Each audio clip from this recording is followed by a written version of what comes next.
Great. Good afternoon, everyone, and thank you, and good afternoon, Minnesota. Yesterday, we put out the proclamation to call the legislature back into special session starting tomorrow at noon with the top priority of police reform and accountability. Comes safer communities, economic gains for all, and above all else, the sense of security for every single Minnesotan. Minnesotans have raised their voice. The last 3 weeks have been some of the most tumultuous and painful in Minnesota's history. They have come to the Capitol with the expectation of change. So today I am here with legislative leaders and members of the People of Color and Indigenous Caucus. These are the people who were on the streets and calling at 2:30 as their communities were being burned in some cases. These are also the legislators that for years have been raising their voices and asking for the changes that would have made the systemic changes where the angst and the pain that came out of George Floyd's murder could have been prevented. So this is a group of folks who know now, and they've seen it all too often. It's never the right time to address these. It's too hard, let's kick it down the road. Let's do what we can do and then go home. This is a group of people that said no more, that the time is upon us and we need to get it done. The community is telling all of us what they want. Through conversations with community leaders, through the work that Commissioner Harrington and Attorney General Ellison did on deadly force encounters in partnering with this group and community leaders, by listening to the voices of thousands of Minnesotans, coordinated and powerful set of reforms are ready to go. These things have been out there. They have been debated. Some of them have even moved through the House. But we need to make sure that they move through and are signed into law, and then most importantly, are enacted. And it's the group of people here from the Posse Caucus. These reforms have been needed for a long time. These reforms have been thought out. These reforms have been implemented in other places, and the data shows that they work. The world saw the worst of Minnesota 3 weeks ago, and this group up here is committed to making sure that the world sees the best of Minnesota, to making sure that never again will we allow what had happened to continue on. There are going to be proposals around police violence. There's going to be proposals on grants and rebuilding. There's going to be proposals on accountability that make sure the public sees that transparency. And just some examples. I think for so many people, the idea that when we filed through the Minnesota Department of Human Rights, the commissioner's charge of discrimination, and the Minneapolis City Council picked up and banned chokeholds, and then we saw New York City and Denver and other cities start to pick up on this. I think for many, the idea that chokeholds were a thing that happened was amazing to them. And then there's folks who have been listening to the communities and know it's not amazing, it was a part of life that they had seen all too often. One example I would give is too, when an officer's record of force against members of the community is not gathered and put in a central depository so that we can understand when they apply for relicensing or move to another job, those have to be there. That happens with teachers, it happens with doctors, it happens with lawyers, that there's a record to make sure that you're able to understand what the record looks like. So I am proud to be here today. It's an opportunity for these folks to kick off what will happen tomorrow with an expectation that Minnesota will change the way we do policing. Minnesota will change what accountability looks like, and Minnesota will start to lift up those voices that for too long have felt they haven't been heard. And we need to do it at the legislature. We need to do it with democracy and the people being lifted up. The benefit of that is not only the change that brings to the community, it restores faith that the system can work for them. And with that, I would like to introduce one of the original members of the Posse Caucus, now our Lieutenant Governor Peggy Flanagan.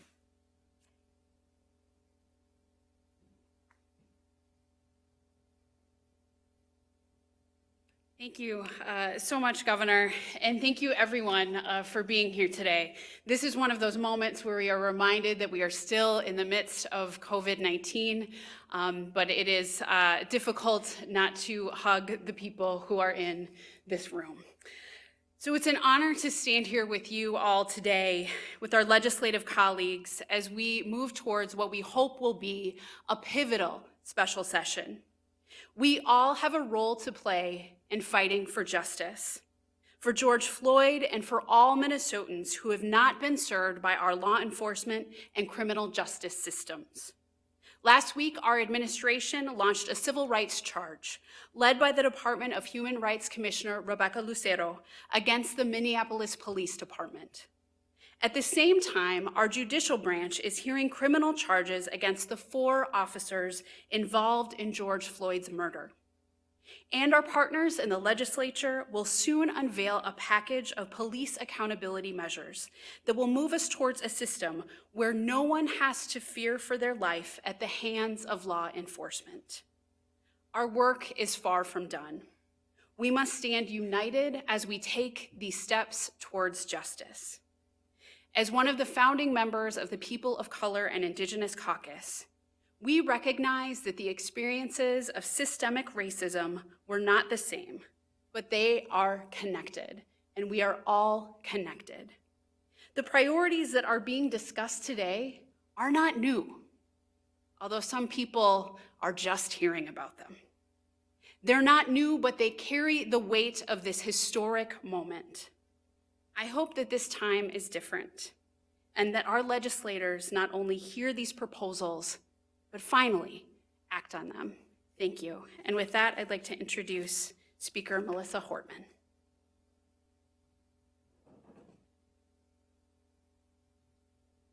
Good afternoon. It's a pleasure to be here with all of you and with a former member of the Posse Caucus and a former member of the House of Representatives, Lieutenant Governor Flanagan, and the Governor.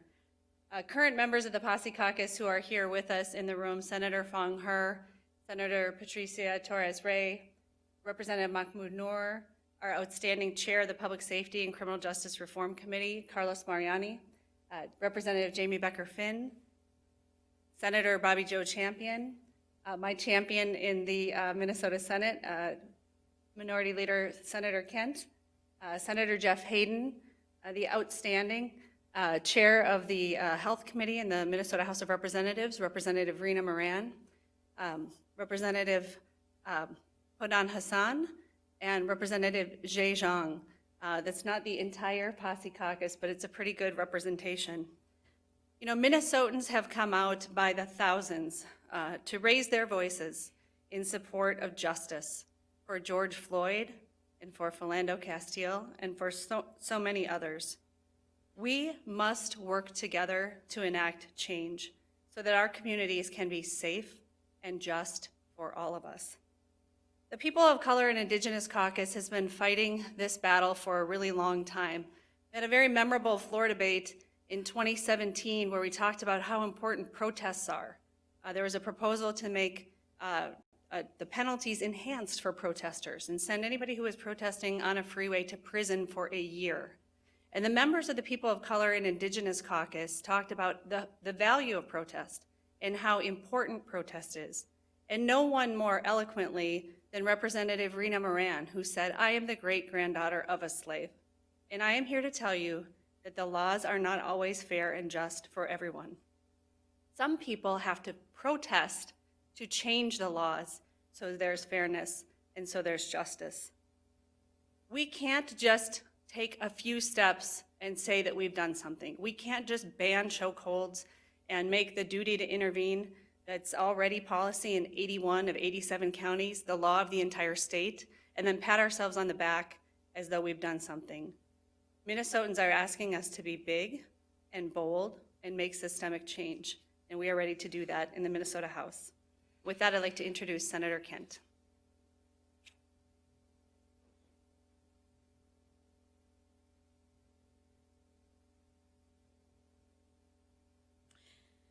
Good afternoon. Hello, everyone, and thank you for being here. As you can see, we are all gathered here to take a stand, to say no more to police brutality and racial injustice. And I want to take a minute to recognize how communities across the entire state have come together in the wake of George Floyd's murder to speak up, to denounce violence against the Black community, to help clean up, donate food, and volunteer. It is a powerful reminder of our ability to come together, to gather, to care for each other. And it is how we must now continue to move forward as a state. It is up to us as state leaders to do everything in our legislative power and authority to ensure not a single person more is subject to excessive use of force by police officers. Right now, people need more than sentiments and nice-sounding words from us. They need us to act. We have heard the protests around the nation and around the world loud and clear. We must protect Black lives and put an end to the inaction that has allowed violence against the Black community to go on for far too long. If we are to lead the nation here in Minnesota, we must lead boldly and courageously. Today, we stand united in solidarity and in support of the work the legislature's Posse Caucus has put together. They are leading the way in this work, and we must ensure that work is passed in the legislature. This work must be done in true partnership with the governor's administration, our colleagues in the legislature, and communities across the state to ensure critical legislative reforms are passed this special session, not 6 months from now, not a year from now. We can't fix everything in a day, week, or month, but Minnesota and America is watching to see what our first step will be. We have the opportunity to set the bar high and lead by example, not tiptoe around the issue of racial injustice. This special session, we must act. This work is ours. Thank you. And I would like to introduce my colleague, Senator Jeff Hayden.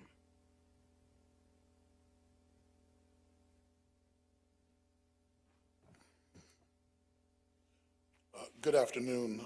Senator Jeff Hayden, Senate District 62, which is in the heart of South Minneapolis.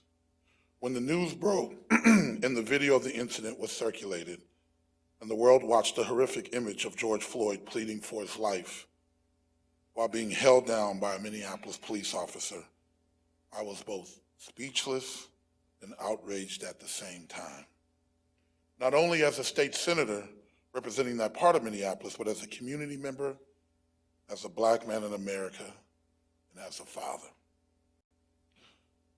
Minnesotans all want to move through our communities without fear of our lives, our loved ones, but time and time again, we have witnessed the evidence of horrors committed against Black people by the police in cities and on back roads and in living rooms and in neighborhood streets and in the dark of night and in the light of day. The criminal justice system is failing Black communities and communities of color at a disproportional rate, and that needs to stop. We cannot ignore the voices around the stage, the country, and the world calling for change and protection of Black lives. Now is the time to lead by example and to act and to advance actual change. No more stalling, no more waiting. While the legislature has no role into the day-to-day oversight of the Minneapolis Police Department, I support the efforts to create a new model of public safety that works for the residents of Minneapolis. That is why we're working on a package of legislation to address immediate concerns and long-term solutions that the state can implement to end police violence against Black and brown communities. As City Council move forward, they have started the momentum many have been longing for in order to build a system of public safety that actually serves its residents, protects and prioritizes life and health, and allows everyone to go home at the end of the day. I expect them to work hand in hand with community leaders to create a new path forward. It's up to us in the legislature to make transformative change that brings Black and brown people, no matter where they live, whether it's in greater Minnesota, the suburbs, or right here in Minneapolis, St. Paul area. We need to pass transformational criminal justice legislation at the state level and support measures that fully fund communities with resources that they need, whether that is in the form of education, health care, or mental health services. Because we know families and communities are safer when they have reliable, safe place to live and access to mental health resources that they need. Today, we're asking Senator Gazelka to join us in a true partnership to lead the nation by passing transformative criminal justice legislation and support our efforts to redistribute funding and resources to Black and brown communities that have been failed by the criminal justice system. Black folks are sick and tired and literally suffering from people telling them to wait until the moment's right. Wait until we know more about the measures you're calling for. The question I'll end with is how many Black men and women have to die before an urgent response is warranted in our colleagues' eyes. With that, I'll pass it on to Representative Rena Moran.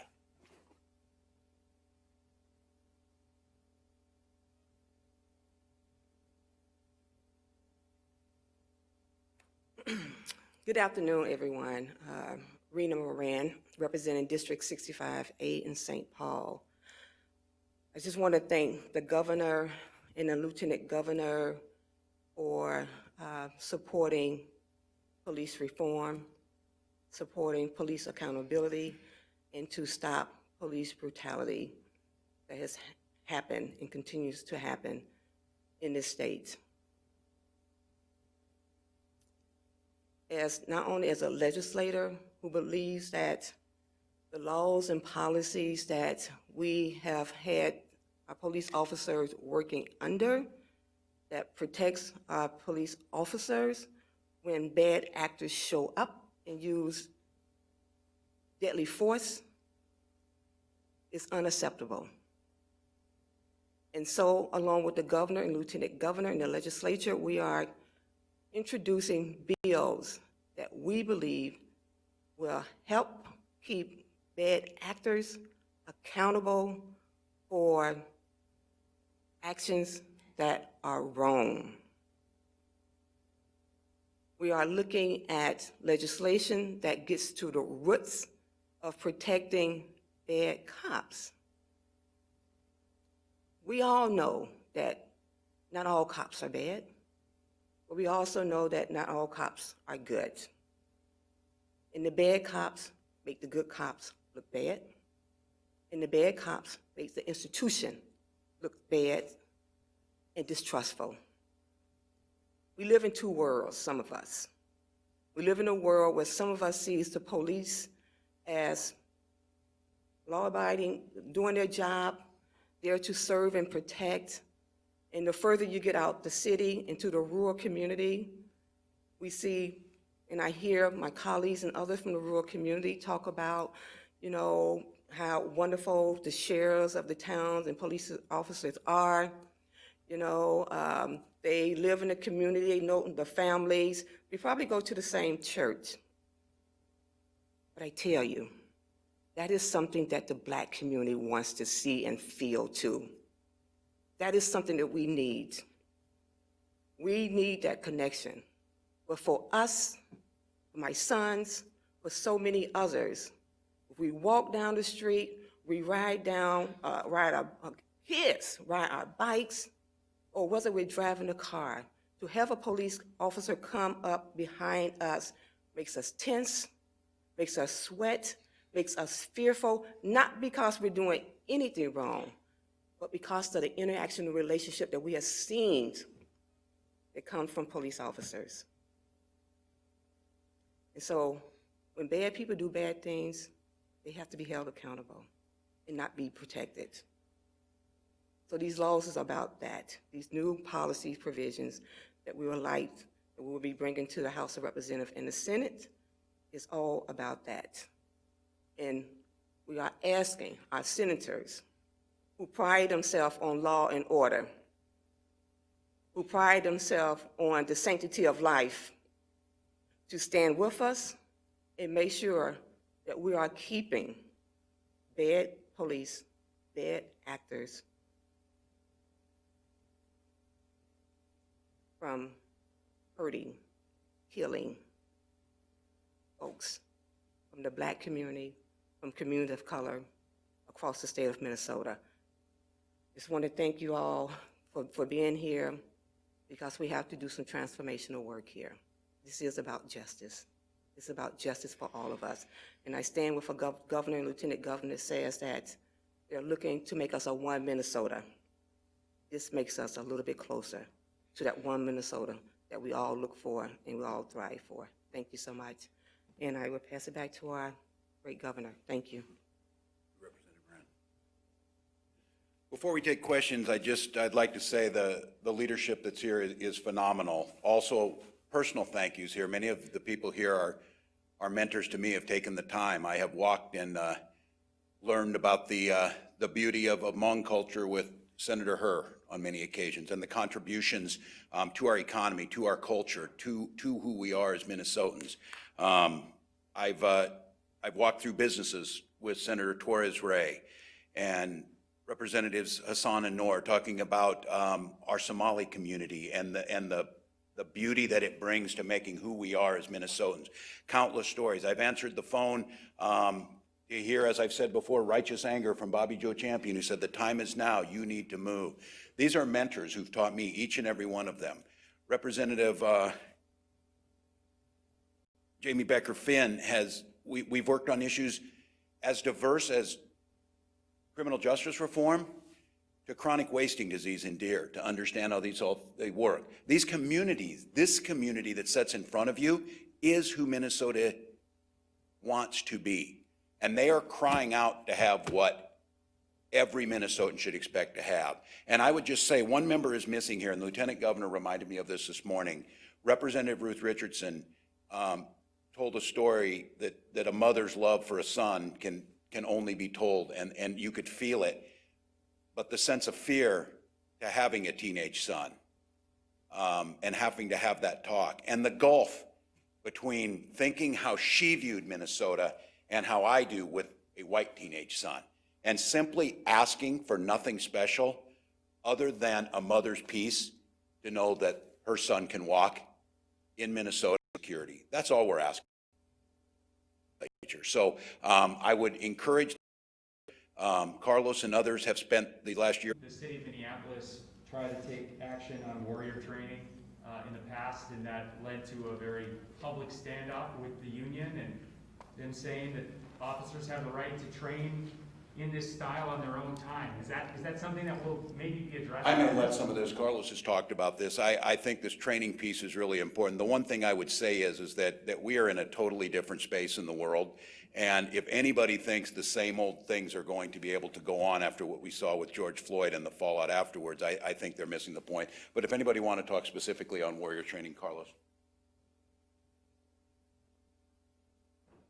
Thank you, Governor, and thank you all for being here together. I think we're demonstrating the fact that Minnesotans all came together, and they have high expectations of us, and we have those same high expectations because this is very personal for all of us, as good laws should be.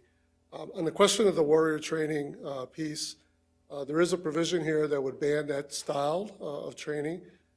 Many of us find it an incredibly insidious approach to the professional policing that basically encourages and condones deadly force. Just go to the internet and look at some of the video snippets of that particular type of training. It's very bold-faced. You know, you got to be a predator. You got to be able to kill. If you can't, if you're not willing to kill, then you should be a police officer. I mean, that almost verbatim is what one of the major traders of that type of training espouses. Officer Yanes, who killed Philando Castile, a young man who went to school with my daughter at Central High School, was trained in that particular part. But let me just say that our work here isn't just to create laws that say, don't do this, don't do that, and don't do this. There's a time and a place for that. And so there will be that. But the bigger story is, the bigger message is, what do we want? What kind of police officer do we want? What kind of policing do we want? What kind of public safety do we want?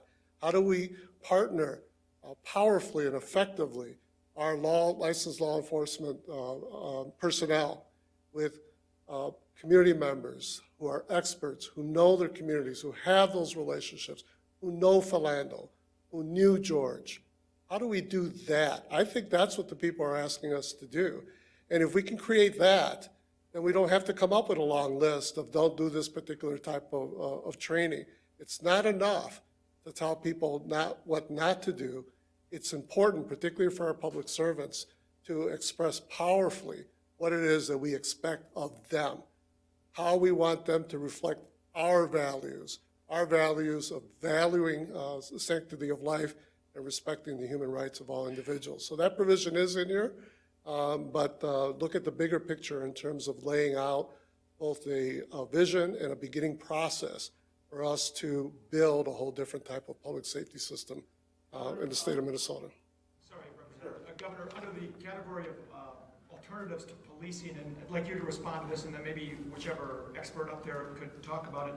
Is this a category under which forms of defunding police might come under? And secondly, this idea of violence interveners and problem solvers or social workers pairing with police to respond to some mental health calls. Many of those are domestic situations that escalate very quickly and turn violent. How realistic is it to have a social worker respond with a police officer in real time? Yeah, I'll let these folks speak to that, but I think it's pretty realistic when we make it work. And I think what I would make the case for is for us not to get trapped. And Carlos, I appreciate you thinking big picture and talking that way on this idea of defunding. What we're trying to envision is, what does public safety look like? What we want to see is that people are safe in their community. What we want to see is that crimes are reduced. We know a lot of the research around this. A lot of this happens on the front end. It happens with economics. It happens with education. But when we get a situation, especially where it's a mental health situation, the example that many of us give, we've seen it because it's a very famous training video that happened in Camden, New Jersey, where we had a mental health situation with someone with a knife that usually would have ended with loss of life. In that case, it did not. So I think the model that comes out of this, each and every community is going to look slightly different depending on what that community wants for their public safety. But I think what this group has made very clear of, sanctity of life and a new way envisioning that. So if anybody wants to talk about how we blend some of this, feel free to, but I think this is where communities will take the lead. Almost require a separate force of social workers and violence interveners to respond to these calls, and how would that work in practice? Well, here's what I would tell you is, when it comes to social workers, I've been talking about this forever. I think we talk about Minnesota, and I oftentimes point the rosy picture of where we rank on certain things. You've heard me say this as a teacher, we rank last on school counselors and social workers. So one of the things is of trying to find those people, trying to have them out there and trying to have them integrated into real life. I think it's, imagining that we're going to have a call up and that police are going to rush and social service folks are going to rush. I don't think we're thinking creatively enough to look what our communities look like, what we're asking for. And I think there's a strong argument out of this that if we continue to chase our tails and don't fix the big stuff at the front end, the economic inequities, the educational inequities, those are the things that lead to a lot of these situations. So I don't know if anybody wants to speak specifically. Rena? So I'm going to give you a concrete solution. So in the city of St. Paul, there were a group of young folks hanging out on 5th Street. They had nothing else to do. We're closing our parks, we don't create jobs and opportunities, closing, libraries hours are cut in half. They have nothing to do. They're hanging out in downtown St. Paul, getting calls from business owners because they are disrupting, causing, as the business owners would say, causing, chaos for their patriots. And so there's a group of community members, and they called themselves the community ambassadors. And so what they did, they partnered with the police. Instead of the police showing up, taking them down to detention, and making them part of the criminal justice system, what they did was that they would go themselves, someone who looked like them, who they trust and who they trust would show up, become a mentor to them, give them resources, make sure they're doing well in school. And one of the bigger things that happened with this is that the businesses downtown, these community ambassadors worked with the businesses to give these young folks a job. Just a simple job, right? In the beginning, we had the business saying, no, we don't want to work with these kids. No, you just need to get rid of them and, take them in, do what you need to do. But a business took a risk. And another business took a risk. And another one took a risk. And they all gave them jobs. It was just a part-time job, making, minimum wage. But it was something for them to put into their pocket to buy a pair of gym shoes if they needed a pair of gym shoes. Research-based, evidence-based, and what we saw happening was that when I carried this bill a few years ago, it was the business owners who became one of the biggest champions of what was happening with community members leading in the community. instead of the police coming in and creating this whole system of incarceration, bad attitudes, and all the things that happens when police show up. And so that's what we're talking about. We're talking about community members working in partnership with the police officer to create the safety that we need and we want in our community. I hope that was helpful. I was going to ask Chair Mariani a question, if it's okay. If I could on this, I just want to add one more point on this, that I think the imagination we're having, and some of you in here in this group knows this well, but I think some of you have covered this. 15 years ago, I had a chance to meet with Judge Cooper in upstate New York, who had a radical idea on our court system, and they were specialty courts. At that time, it was a veterans court, meaning that our veterans' experiences when they came back should have entered into the VA system, the mental health system, or job training. They ended up in the courts.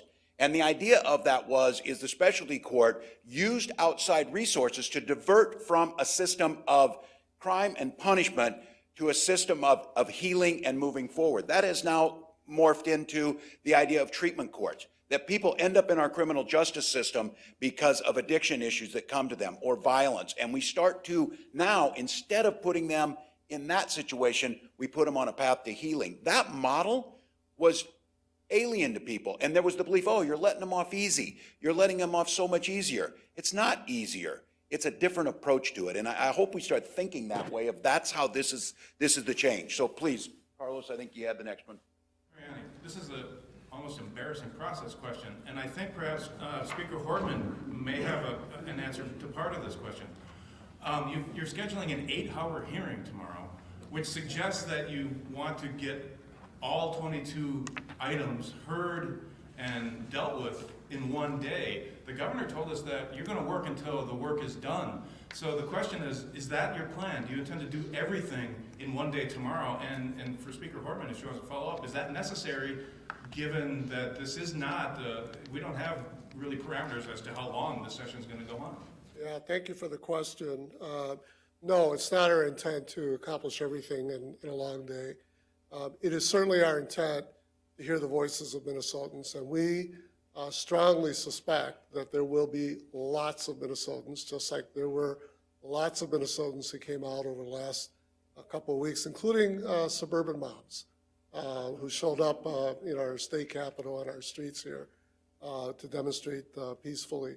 And so part of what we do in the legislature, and we do it proudly, and it takes a lot of patience and the willingness to sit for a long time and to keep your mind and your hearts open genuinely, is that we listen to the people of Minnesota.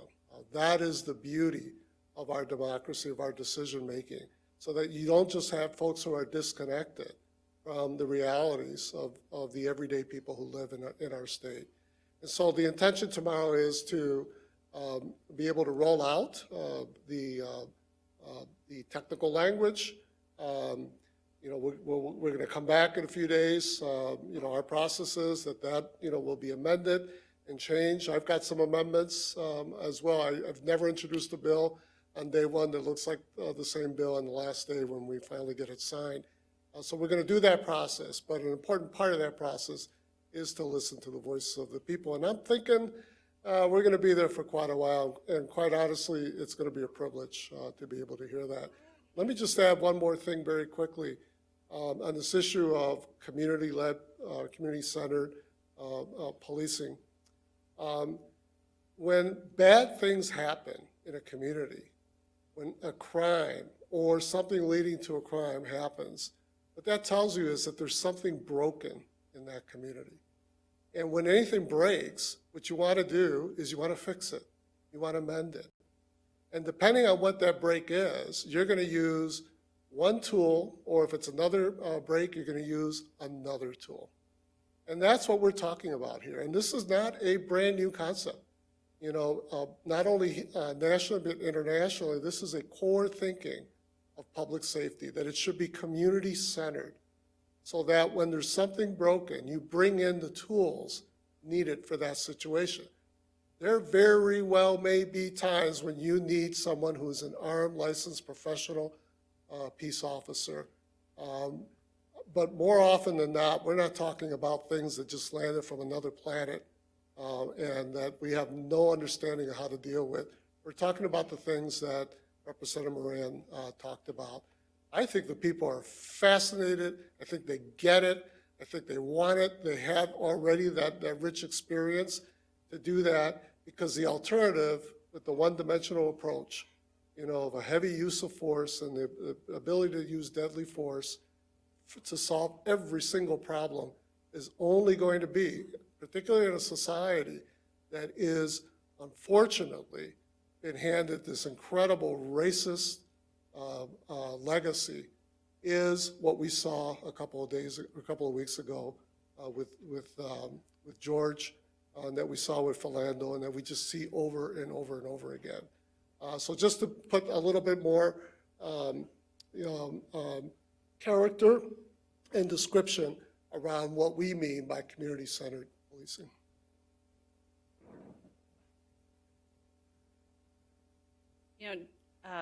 I would just say that with regard to the time that it will take, George Floyd was a son, he was a brother, he was a father, he was a loved human being, and we will take as long as it takes to address that injustice.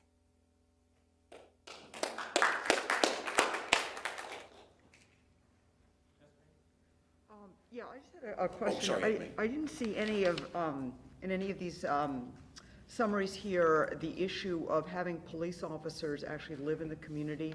Minneapolis Police said today that less than 7% of their police force lives in the city of Minneapolis. The city of St. Paul says theirs figure somewhere 13 to 20%. What do you think of that, and is that perhaps contributing to the problem? Well, thank you for the question, and I know that it is, I know that we have a kind of a list here that we're working off of, but there are plenty of more that Chair Mariani and others in our caucus has put together. So we do believe, and I do believe, I think that the statistic I heard, and you may have the more updated, is 90% of Minneapolis police officers live outside of the community. Give me, yeah, it's just under 7%. Just under, so like Just under 7% live. So 93% live outside. They told me 6.95% I didn't of major their in math, but I officers, got you. of their officers live in the city of Minneapolis. So I think we're in the same point. So I think that we want to have law enforcement officers that know our community. I think that we want them to be active in our community, and we think that if that's so, all of us live in our community. We represent our community. We have to go to the grocery store. We have to go to the pharmacy. Well, there ain't many pharmacies left in my district, but as they come back, we have to go to the pharmacy. We have to interact with our community. And so we think that along with all of the measures that we're going to put through in the transformational redesign that the Minneapolis City Council is working on, we really believe that this idea that there's a prohibition that you can't set the number, and that really gives local government the idea to set a number, but the idea that you can't mandate it really is counterintuitive to me, and I'm not sure what former Representative Sheriff Stanek had in mind, that I wasn't in the legislature. However, we think that that's a really important notion, that local government can set those numbers, and we think that that really helps with the relationship that law enforcement, as we move forward, has with the community.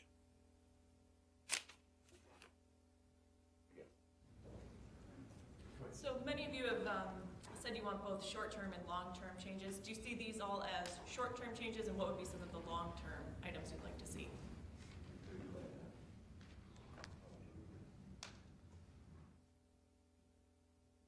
State Senator Bobby Joe Champion from Senate District 59. I think whenever you think about real change, you think about what needs to happen expeditiously, and then you have plans for long-term opportunities as well. And I think it's important for us to remember that what we're trying to do is have a comprehensive discussion about what needs to happen in order for there to be real change. You'll see that even on the police accountability and reform legislative priorities, even though there are some other things that should be included there as well, that is very diverse, because when you think in terms of, let's say, voting restoration, even though a person would think immediately, why would we have that there? Voting is the bedrock of our democracy.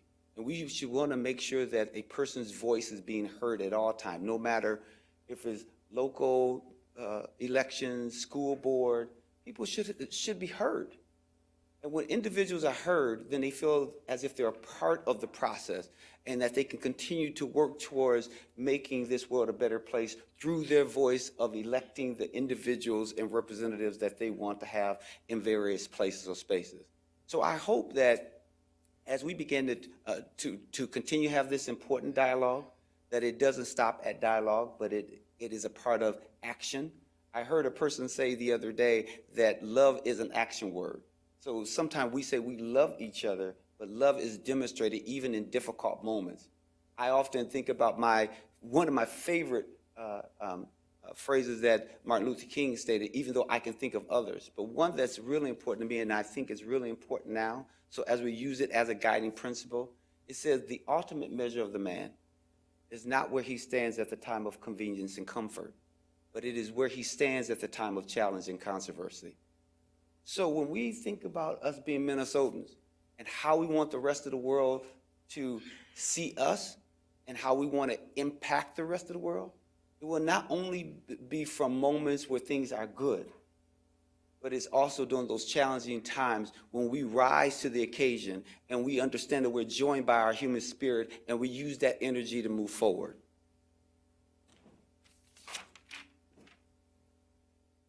If I may add to my brother, Senator Champion's observations and sharing, specifically, there's a couple of provisions here. One of the ones that I'm, frankly, because I guess I'm a policy wonk, I'm really excited about, is the work that, actually, our committee pushed something like this out a year ago.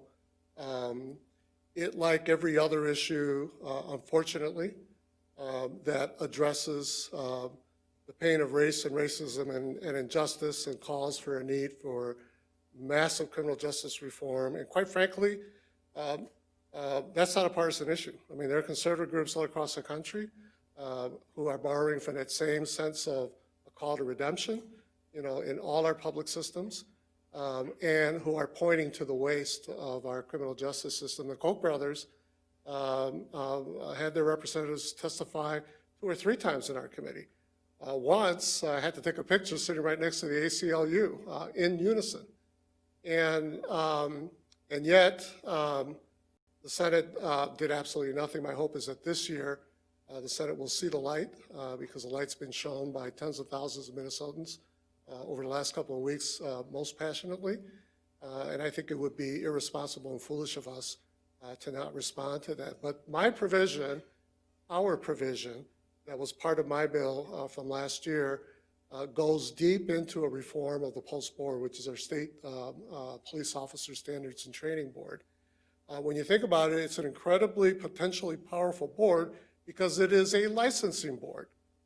And so the whole issue of folks forcing locals to negotiate away the ability to hold them accountable largely disappears if the state says you have to do this, you have to behave in this way, otherwise you have no license. You cannot bargain away what the state says is part of your license obligations. And so, we're diving deep into the board itself. We want to expand its membership so we have more civilians on that. There's partisan agreement on that. We want more diversity on that board. We want to create a subset of the board, a council that has real power, that nonetheless works in tandem with law enforcement to design what those new designs what those new inclusive, community-centered requirements are for a peace officer to secure a license in the state, and to also play a role in reviewing the data around discipline. I mean, here's the truth.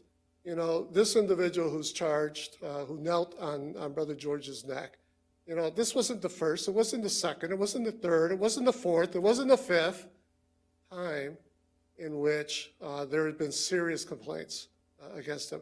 Quite honestly, we don't even know how many complaints, because it all depends on who you ask and who's collecting. One of the flaws of our system is that We do have transparency under the law for collecting that data and sharing it, but you got to knock on each and every single police department, sheriff department, and local law enforcement to get that data. There's no standardized way to collect that data, to store it, to report it.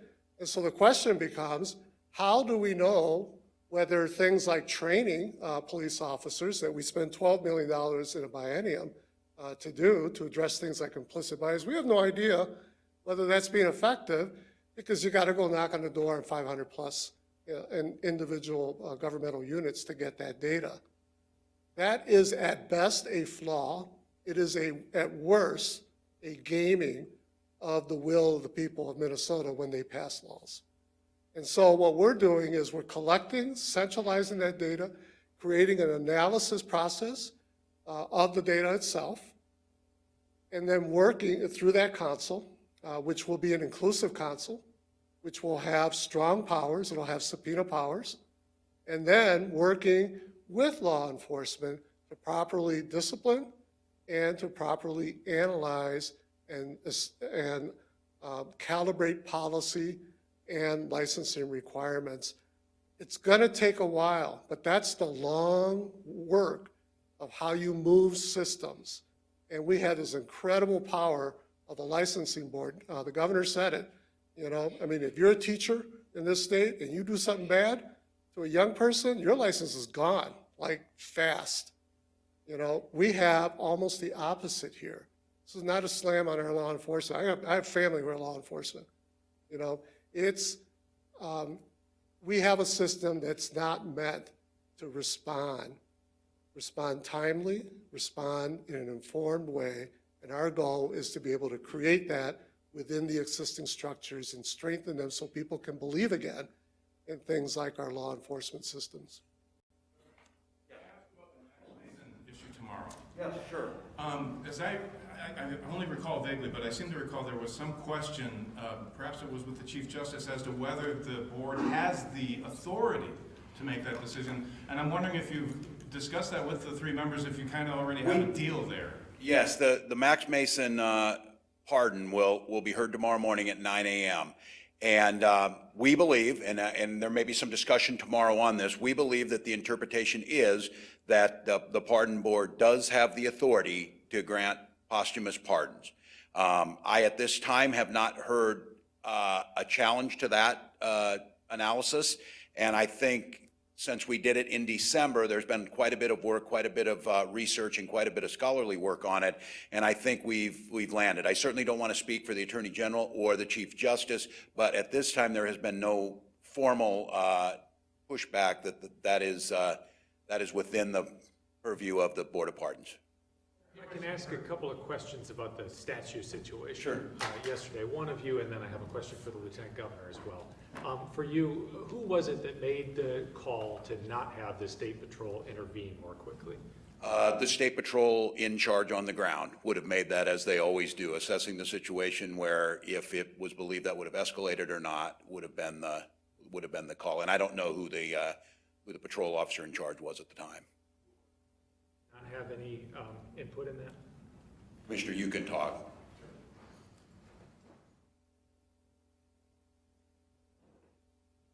John Harrington, Commissioner of the Department of Public Safety. The captain who is in charge of Capitol Security let me know just before yesterday's press conference that there was a protest scheduled for about 5 o'clock leaving from Minneapolis and the conversation was that they were going to take down that statue of Christopher Columbus. The State Patrol organized a team of about 25 troopers at the Capitol. They took the protocol that we have standard, that we've always used, and in fact, it's the protocol that we use regularly when we have protests, to have a senior representative of the State Patrol to go out, talk to the folks that are organizing the protests, and then create what are the rules we're going to have here. Is this a peaceful protest? Is this going to be an aggressive protest? And that determines what our position is. The captain went out with a representative from the Department of Public Safety, Nigel Perrault. He's the Native American liaison from the Department of Public Safety, to have that conversation with the protest leader. As they were having that conversation, Members of the group threw a rope around the statue and pulled it off. So, With all due respect, our video shows a very passive negotiation went on for several minutes where the leader of the protesters told the trooper very specifically, we're going to put a rope around that and we're going to pull it down. He then, minutes later, walked away, left the protesters and the statue unattended, and it came down minutes later. That doesn't sound like there was any effort made to protect it. The bigger group of troopers didn't show up until minutes after the statue was on the ground. I don't agree with that. From what I know about this is he went out there to have that conversation. They were having the conversation. The rope went around the statute, and as the statue came down, the troopers were coming out of the Capitol to secure that area. They were not able to get out there in time. Governor, could you just talk about the destruction of public property, even if it's a symbol that you don't agree with, because you've got a very potentially volatile special session about to start. There's a lot of artwork and things in the Capitol that maybe people don't agree with, and now people have seen what appears to many in the public as the willful destruction without any resistance from security, and they're concerned about where this is going to lead. Yeah, well, there will be consequences. This was an act of civil disobedience. The people doing it clearly understood and were prepared to take those consequences. Each of these incidents is deciding, and we've seen it in this room over the last few weeks, the criticisms of being too aggressive with the use of chemical weapons and other non-lethal, and then some cases of being overly aggressive with them. The leaders on the ground have to make a decision that we're in. These people came, and I think I certainly do not condone, nor is this the right way to go about this change. I do think to the public out there, and don't confuse the random burning of a liquor store with an act of civil disobedience, and it doesn't mean that we're condoning the behavior, but I think to understand the motivating factors that were there. I say this as someone from Mankato who has spent every December 26th for the last couple decades down on the side on Riverfront where 38 Dakota were hung. There is a lot of emotion around this, as there were with the paintings in the Capitol, as there were with B'day-McCoska, as there is with the seal, and I mentioned this yesterday. So I want to be very clear. There will be consequences for this. They will be accordingly to what our laws are about doing this. We are going to, and I'm going to tell people, we have to create a system where people feel like we can have a debate and an outcome on this. But quite honestly, I think when it comes to the Capitol grounds, many folks don't know how to do that, and I'm not certain they feel like there's a way to remove them. So I just want to be very clear. I won't condone the behavior. There will be consequences for it. It was an act of civil disobedience that we need to make sure people feel that there is a proper outlet to address what are legitimate concerns around what they view as a genocidal monument that they have to walk to in their democracy. You've been very outspoken about that statue. You were also head of the commission that could have done something about it peacefully. Have you attempted to do that, or when you were in the legislature, did you propose legislation to remove it? So first of all, I'm not going to perform for folks.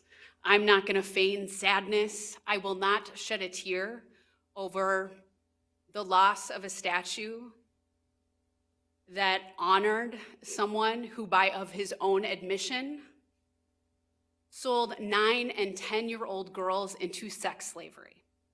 So let me start there. In my role as the Capitol Area Architectural and Planning Board Chair, or the CAP Board as it's called, I want to be really clear. We need to follow a process that's important and frankly long overdue about the artwork, the imagery, the symbols within the Capitol building and on the Capitol grounds. All Minnesotans should feel safe and welcomed and valued when they step into and on the grounds of their house, the Minnesota State Capitol. And to be clear, the current process is not well-defined. We have had these conversations at the CAP Board, and we will continue these conversations because even those who are familiar with state government have not heard of the CAP board. And this indicates that we need to do things differently. In partnership with the Minnesota Historical Society, we need to evaluate and re-evaluate what is displayed at the Minnesota State Capitol. We need to build a process that is accessible, proactive, community-driven, and transparent. In the terms of the statue of Christopher Columbus, I wish we had a better process that had been followed. I wish the removal had been different, but I am not sad that it's gone. Columbus' legacy was setting in motion generations of violence, rape, and genocide against indigenous people who were already here when he arrived. We have this myth of a man that Columbus sailed the ocean blue in 1492. And now my daughter knows Columbus as the man who got lost and hurt people. Placing a statue of a historical figure on the Minnesota State Capitol confers an honor to their legacy. There is no honor in the legacy of Christopher Columbus. To remove a statue or choose not to place one there in the first place is not an erasure of history, but a reckoning with it. And I will just say, we've had these conversations for a long time. To answer your question, Tom, I was one of the co-authors on the need to remove that statue and to rename Columbus Day Indigenous Peoples Day, which I am still in support of. Go ahead, Theo. A couple things. One is you're the chairwoman of the CAP board. It's the executive secretary told me today that it's your power to call a meeting whenever you wish. When's the meeting going to be scheduled, and what do you want the CAP board to do now that the statue's gone? Yes, that's a great question, Theo. Thank you for that. So the most recent meeting that we had was March 10th, where we talked about how exciting it is, frankly, that a statue of Nellie Stone Johnson is about to be added to the Capitol. And I can't think of a better person who embodies the kind of legacy that we want to honor in the state of Minnesota. In November, we talked briefly about the Columbus statue, and now we will enter into a process in partnership with the Minnesota Historical Society.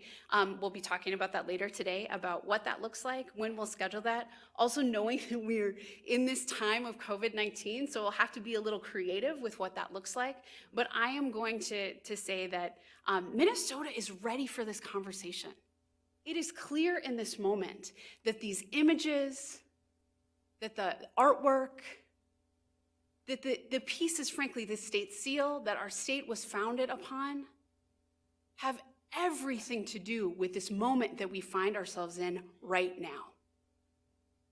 And even the two paintings that were removed from the governor's reception room when Governor Dayton was in office were placed on the third floor, where there's not as much traffic. And there was some interpretation of that artwork, which was necessary, because not everyone agreed with the depictions in those paintings, myself included. But in some ways, that has been the most Minnesota nice response to how we deal with racism. We're gonna take it out of this room and we're gonna hide it away and we're not gonna talk about it. So we are done with those kinds of processes. It is interesting, and I use that in the most Minnesotan way possible, that I am the head of the CAP board in this moment. I take that responsibility incredibly seriously. I will work in partnership with the other members of the CAP board, along with the Historical Society, to ensure that we create a Capitol and environment where everyone feels safe and welcomed and included, and the very important conversations that we need to have here, that we are creating an environment where people can reimagine and they can dream what is possible together. Thank you. For all, I mean, if you're going to call that an act of civil disobedience, what are you going to call it if a right-wing group decides that they're going to tear down the statue of Floyd B. Olson because he was too close to the communists? Yeah, well, these are the conversations that the Lieutenant Governor's talking about. We have to be able to have them. We have to create a space. I think the situation is people don't feel like there's a space to have this. They don't feel like there's a space to have that discussion. And I think what comes out of this is, and she's right, it's in the context of the moment that we're in, we need to do that. And I, again, say there will be consequences that I think are going to be fully accepted by the people who did it. We wanted to make sure, and again, this is a dangerous act. We don't want the statute falling on anyone. I think many of us were surprised it wasn't anchored. I mean, there's a lot of questions that come out of this, but we're not, I'm not saying that we're going to condone it, but I think the Lieutenant Governor's point on this is that what that symbolizes and what we haven't talked about can lead to those types of things. So I'm ready for this conversation. I think those are valid questions to ask. We have to have society that functions in a peaceful manner and that moves forward. But I do think it's important. And if those who want to try and make the case that this is equivalent to randomly burning or looting a store by indigenous people who have been speaking up for generations, the very people who did this have been trying for years to get it removed. That's a very different thing. I'm going to go back to the previous set of topics, if you don't mind. Sure. Earlier this year it was realized that the only jobs in the state of Minnesota, public or private, where a box is included asking about criminal records is for applications to state of Minnesota boards and commissions, which is ironically includes the post board. Yes. You, the Secretary of State, the Human Rights Commissioner, many members of legislature said that was going to be fixed in this past session. And as near as I can tell, there wasn't even a bill introduced. So is that something that might come back in this special session? That's a great question, yes. And I think for many of us, many were surprised that when that was brought up last year, that was the case. Yes, the banning the box is important. It's systemic, like Senator Champion talked about with voting. These are not peripheral issues, they're really important. So, go ahead. I would certainly encourage us doing that. Thank you, Governor. I want to thank the Governor. I meant to do this earlier just to say thank you for his great leadership. This is a very important question because I was the author of Ban the Box. And so that's one of those things that we thought was fixed and was included in the legislation that we passed. It is something that we are committed to changing or making sure that we close that loophole, because we do think it's important for all individuals to be judged on their skills and qualifications and not on their past. And so we don't want anything that would hamper that opportunity. So we will continue to work on that. I did put forth a bill in order to close that loophole. In fact, how I found out about it was because my representative Dean was seeking a certain position, and he was asked that question. It was there. So we all recognize the importance of banning the box because we want to make sure that people can be gainfully employed and we can use their skills and qualifications in other like ways and manners. And so we don't want anything that would hamper that. That the reason that a bill wasn't introduced because there was a fear that the Senate perhaps would use it to, in fact, put the box back in other applications. And there was a fear of opening that door, so that's why it wasn't brought up as an issue. Is that true? So let me say for the record that it's not true from our vantage point, because we do not fear anything that the other folks across the aisle could potentially do. We think that we will win this conversation because it's not a partisan issue, it's really a bipartisan issue. And that we all should be working together, just similar to what the governor said around voter registration. What I didn't mention before about voter registration is that of that 47 to 50,000 people, 64% of them are from outstate Minnesota, where only 36% is from Hennepin and Ramsey County. So when we think in terms of this question around closing that loophole, we will continue to do that. It wasn't out of fear. I will say that we've had some challenges in the Senate of getting our Senate Republicans or the Senate majority to hear certain bills and to make sure that we are operating together, because we really should all be operating in the best interest of Minnesotans. And so we'll continue to call on our good friends across the aisle in order to do what is in the best interest of Minnesotans and not in the best interest of one's ideology. Representative Jamie Becker-Finn, Roseville. I'm glad that Senator Champion brought up the voter restoration piece again. I have folks from my community reaching out to me and asking me, you know, I thought I was a good person and now I don't know if I'm doing enough. You know, what can I do? And so what I'm doing right now is reclaiming my time a little bit. And I know you all are really good at asking questions, but I want to get us back to this voter restoration piece because it is key to this entire movement that we're doing here. Everything that's in, all the other things in our package are dependent on government. And, you know, the different boards, the different commissions, the BCA, the Department of Public Safety. And the way that we hold government accountable is through our votes. Voter disenfranchisement is a way of allowing some folks to have power at the expense of others. And a concentration of power is a mechanism of oppression. So when we wonder about how we got here, you know, you'll hear folks say it's been 400 years in the making. Well, for some of our communities, it's been even more than 400 years as we talk about going back to 1492. And we have to look at how our systems were built because they were meant to benefit some people and not benefit others.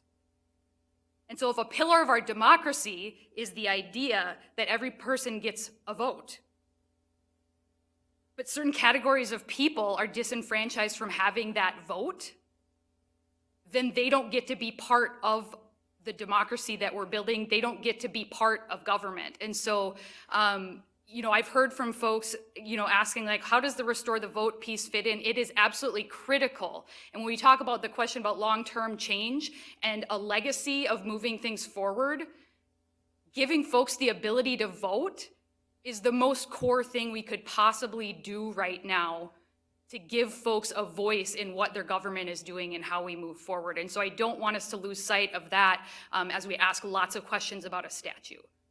So I really hope that folks will be paying attention to the Restore the Vote movement because it's incredibly important at this time for the reasons I just stated. I want to close out before, we'll take one more question at the end, but I want just a minute or two. I want our representatives who are here. These are folks that represent tens of thousands of people, many of them who feel like they're invisible to the system, and these are leaders that are speaking for them. So Representative Noor. Good afternoon. My name is Representative Mahmoud Noor. I represent District 60B in Minneapolis. Equal justice under the law. Equal justice under the law. That's what we're asking for. That's what we want. That's what we demand. There's nothing greater than that. George Floyd was murdered in the hands of Minneapolis police. My community that I represent, the constituency that I represent, are demanding action. We can't wait for anybody else. This is the time. This is the moment. We have to get things right. Minnesotans are watching. The world is watching us. So we have to make sure that we bring justice for everyone. And that's all simple that we're asking for. Thank you so much.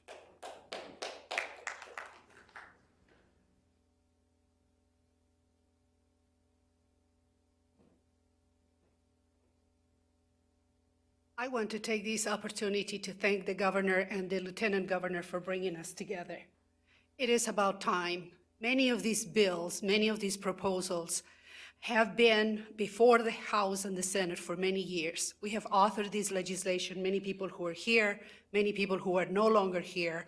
We have been asking for this for a very long time, and we finally have a group of people that are coming together with our administration to really look at how do we put this in place, how do we act, and how we model this to the nation. So I am very proud to be part of this group, very proud to be working with this administration to bring our state together. And those people who are refusing to be part of this moment that will change the history of our state and probably will show the nation how to act and how to address these injustices that have occurred in this country, better watch that video again, because that's what we're talking about today. They need to watch the video again to see what is that we're trying to change. So thank you, Governor, and thank you, Lieutenant Governor, for your courage and your leadership.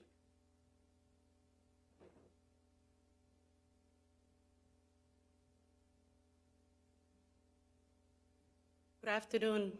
My name is Hortman Hassan. I am a state rep from South Minneapolis, District 62A. I My communities, some of the communities that are impacted by the civil unrest, my community right now doesn't have access to food, access to drugstore, access to gas station, access to a bank, access to post office.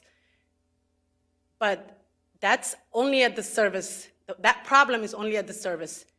The struggle and the injustice that has been happening in this community and many communities, Black, brown, and indigenous communities, has just risen up to the level that right now we must do something about this. This is not about right versus wrong.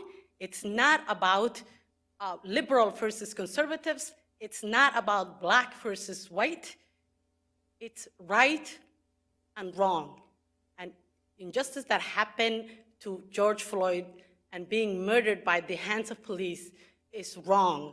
And I join every single one in Minnesota to join us, the route to justice. We're seeking justice. Thank you.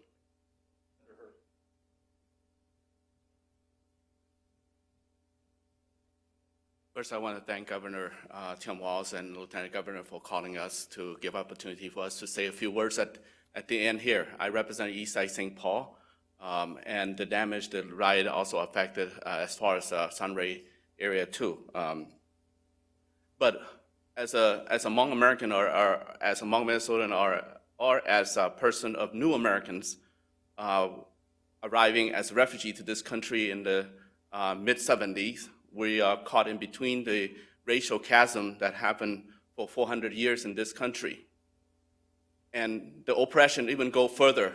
As we can see, Lieutenant Governor had mentioned about, the statue and Christopher Columbus. And so it's a tough decision for us and put us in a hard situation, hard scenario. Under that, the COVID-19 or even targeted Asian American as recipient of carrying the COVID-19.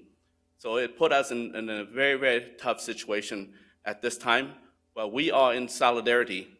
We are in solidarity for the people to fight for justice. Justice that had harmed people of color, Black and brown, and I would say Black and brown do include Asian, just so that folks that I represent know that we are part of this together. And we are part of this it's a test of time. It's a test of time for all of us. And it's tough.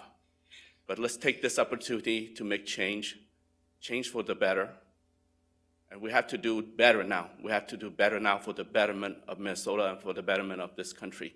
Thank you, Governor, for allowing me to speak. Yes, would you another question? I just had a question. What would the leaders say, and Governor, what would you say to the Republican leadership who's given us every indication that they are going to try and block just about every one of these proposals? Well, I would just, I believe, and you've heard me say this for the year and a half that I've been governor, I believe that we're doing this as well as anybody working together. I understand, and Representative was very clear about this. There's certain things that transcend politics. There's certain things that transcend to get to the part of who we are as human beings. I believe that the Republicans in the Senate care deeply that we get this right. I don't think they see this as a healthy situation of where we're at with what's happened with George Floyd's murder and what's happened with the police. And I think that call to block before they've seen that, I think the people are asking for us to have this discussion and to move things. So I remain hopeful. I know tensions are high. I know that it's at times like this that things are said that maybe people regret. I think it's incumbent upon all of us to take that step back, me included, to reach out to try and find that common ground, to admit where things could go differently, but to center ourselves in what's right. And listening to these folks who are up here, I'm convinced we can do that. I'd just like to thank you all. Thanks to the members of the Posse Caucus and the leadership in the House and Senate. Thanks to the media for taking the time on this. I would let all of us know is the responsibility on us, all of us, media, citizens, law enforcement, teachers, legislators. We are going to be defined very clearly what happens in the coming days, weeks, and months in the nation's eyes and in the world's eyes. I know the goodness that's here. I know the potential that's here. But I would just caution us of believing that this is a time to move slowly, or this is a time to think small, or this is a time to get caught up in what looks like easy political shots, rather than making ourselves a little bit vulnerable as legislators for the good of the state. So I'm incredibly grateful that a special session is going to happen at noon tomorrow, and be very clear about it. It is going to be led by the people who stood up here today, and Minnesotans can be proud of that. Thank you. Thanks, everyone.